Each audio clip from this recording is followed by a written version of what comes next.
What's good with YouTube? You already know, Big Flocka with a comics perspective, and I'm smashing, dashing, sliding on through.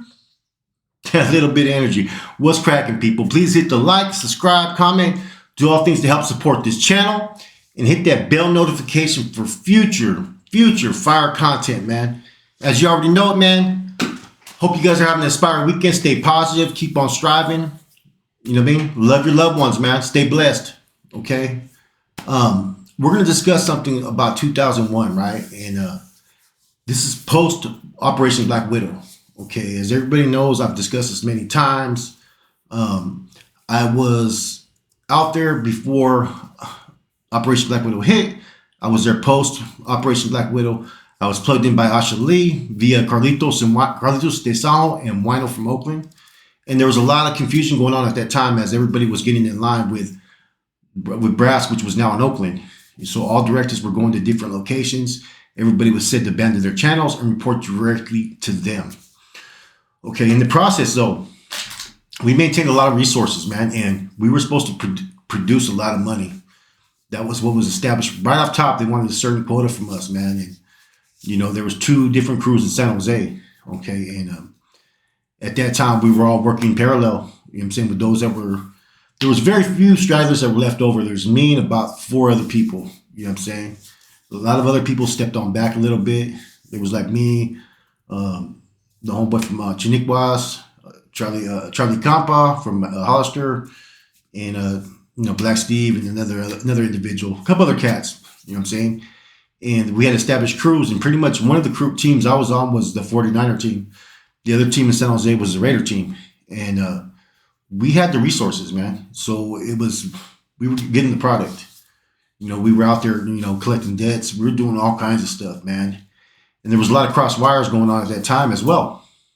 But, I learned a lot during the before and after stages that would later pay dividends to why a lot of Carnales used to respect me and acknowledge me at that time, so young in my career, and why so much responsibility was bestowed upon me.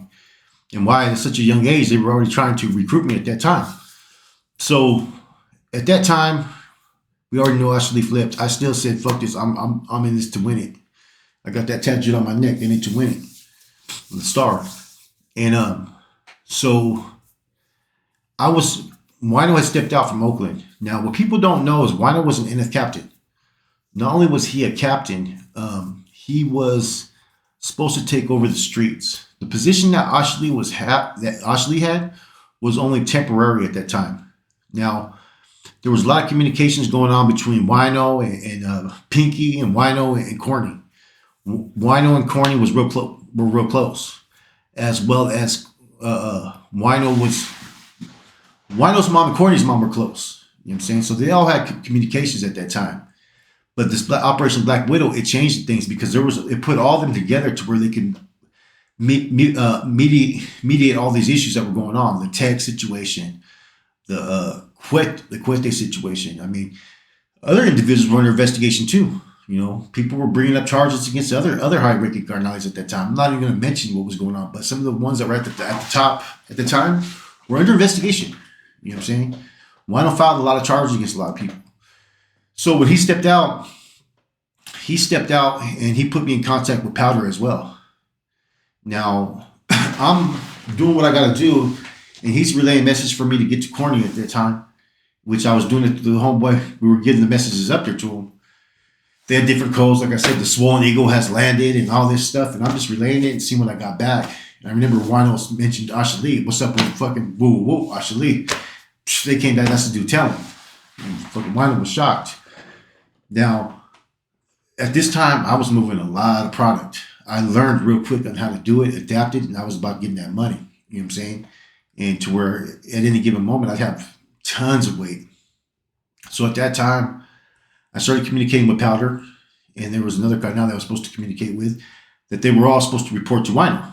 I think Powder was actually pulled in by, if I'm not mistaken, by Wino, because I know Powder was set up with Carlitos for a while as well. So I know Carlitos gave him probably some schooling as well. So Powder was a cool dude. And so Wino comes down to meet up with me. And Wino looks like a straight wood though, but he was dressed fucking with Cortezes, some Levi 501s, a shirt, and a fucking hairnet. When I went to go meet him at the Valero on Berryessa in Capitol, I go to meet up with him, right? And I think I'm with the homeboy from 12th Street's with me. You know what I'm saying? Everybody, you probably know who I'm talking about, the young homeboy from 12th Street. So we go back to my house and fucking, that's when homeboy tells him, you know, whoa, I'm an NF this and that. He goes, you know, he tells homeboy, I'll plug you in. He goes, well, I'm going to recruit you as a C, he told me. You know what I'm saying? So we started talking, which he had the authority to recruit at that time. This was 2001. So he needed help with the work. And so therefore I started to plug the Modesto Regiment at that time because he was out there in Modesto. He had people like Chino, Sing Sing, and all kinds of other cats who later on got deemed no good because of stuff that was occurring with Wino. But for a minute, they had a strong little regiment out there in Modesto. They even came out there to fucking San Jose to help out with an incident that occurred with one of the brothers when the brothers got rushed out there. You know what I'm saying? Now, I started plugging him with dope. In the long run, he ended up owing me like $4,600. I just had to chop it up, man, because he went MIA and kind of blamed it on the feds were too hot. But I think it was more issues stemming from higher leadership. So Powder calls me one day. And before that, though, and Powder goes, hey, I haven't talked to Wino. Nah. He goes, well, we're left out here stranded. So me and Powder go and we meet up. I go out there to Salinas and shit, right? We meet in Castroville. And he just starts talking about, well, you know, some people are going to have to step away, this and that, maybe, or there's those that are up there that are qualified to hold leadership positions. He goes, you know, we're talking about it, man. And, you know, I knew a little bit about the laws because it was talked, a lot of this was discussed, right? And I just said, look, I go, I'm plugged in with them. And, but I'm willing to do whatever we have to do to work hand in hand. You know what I'm saying? Now, he needed help with the product at the time. See, he was supposed to work under Wino because Wino was supposed to be in charge of the streets. The position that Ashley had was always supposed to be a temporary position. Ashley told me that himself. When he called me, he goes, I'm the only one that can give a green light, me and one other person, and you know who that is. He was talking about Wino. So I start talking to Powder. He starts talking about what are you guys doing with your money. I said, well, we have this kind of quota that we have to meet every month. I go, but we have a little, because we had a small regiment bank for ourselves at the time that I had the homeboy D holding on to for a minute. And we were building up on that, building arsenals, building weapons, building safe houses and whatnot. And it was in the beginning stages. But I think at that time we had to bring in at least a minimum 1,500. And this is only a 3-man crew. You know what I'm saying? 1,500 a month. And everybody had to get to work for me.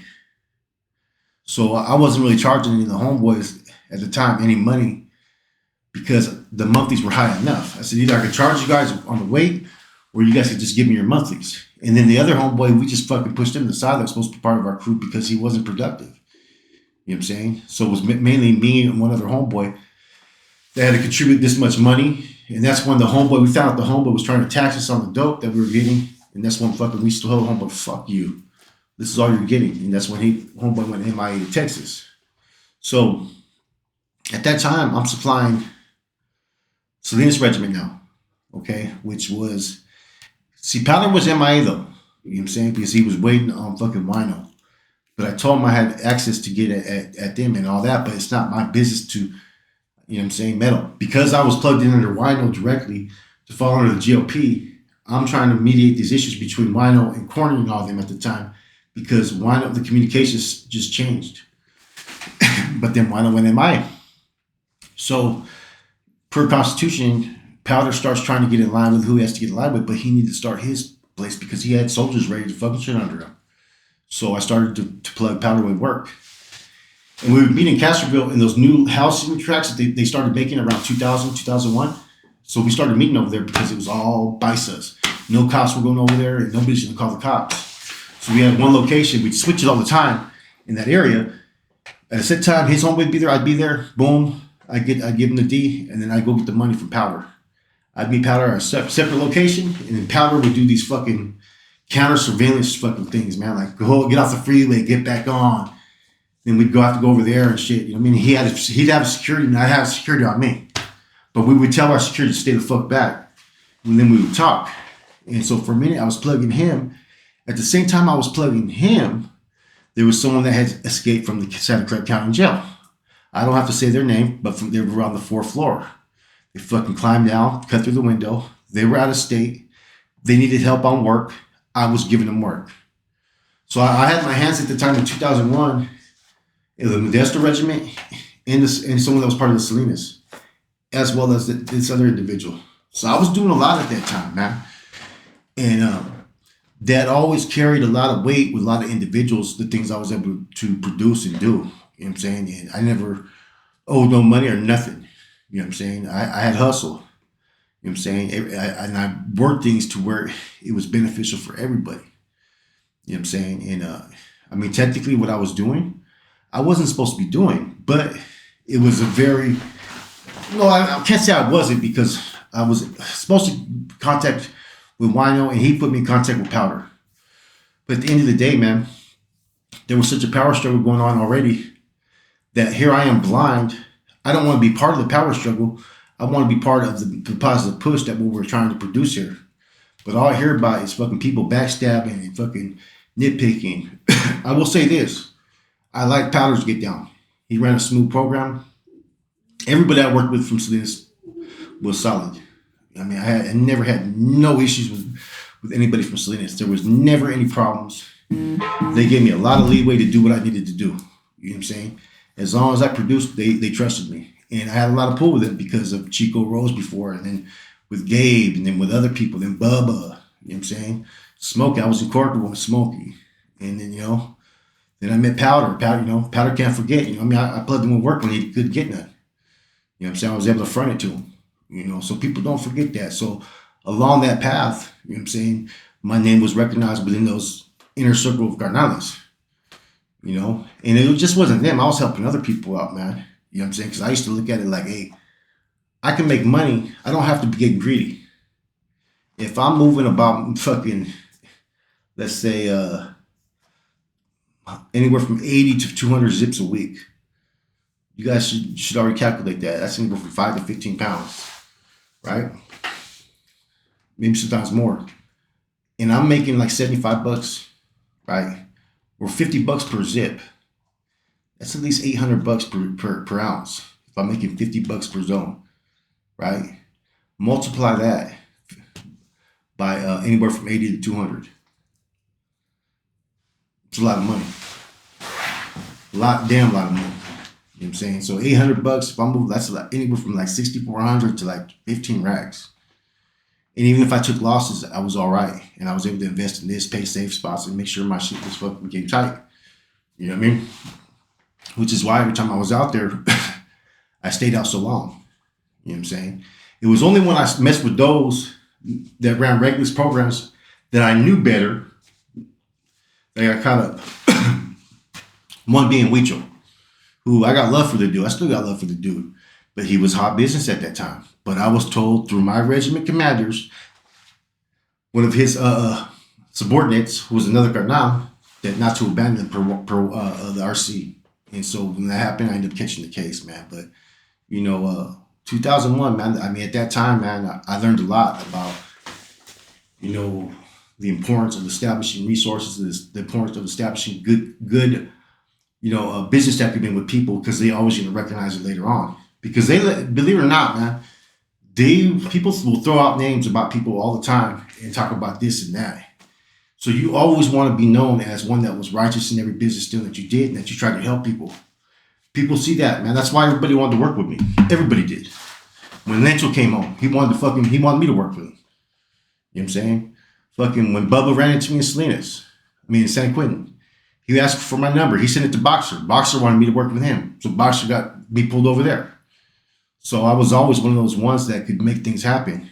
And I don't know, for some reason, I was able to operate where people did not always know who I was. Those who knew didn't know, knew. It wasn't until later on people started saying, okay, Flock's been out there since 2001. He's been out there since Operation Black Widow. That's a big homie right there. That didn't come about till later on. In the beginning, it took a lot of sacrifice and stuff like that, man. And, you know, I was, for a minute, plugging all the regiments at that time. Not all of them, but I was plugging a few regiments. You know You know what I'm saying? I even had business dealings with the East Bay for a minute. You know what I'm saying? Anyways, it's a quick spill, man. Just to give you guys a little story. You know what I'm saying? About how it was post-Operation Black Widow, about how I was working with a lot of carnales, and how I was plugging different regiments in a motherfucker that was on the run on a serious case. And I kept my shit so tight that nothing I did affected any one of them. With that said, it's your boy Flacco, Convict's Perspective. I'm gone.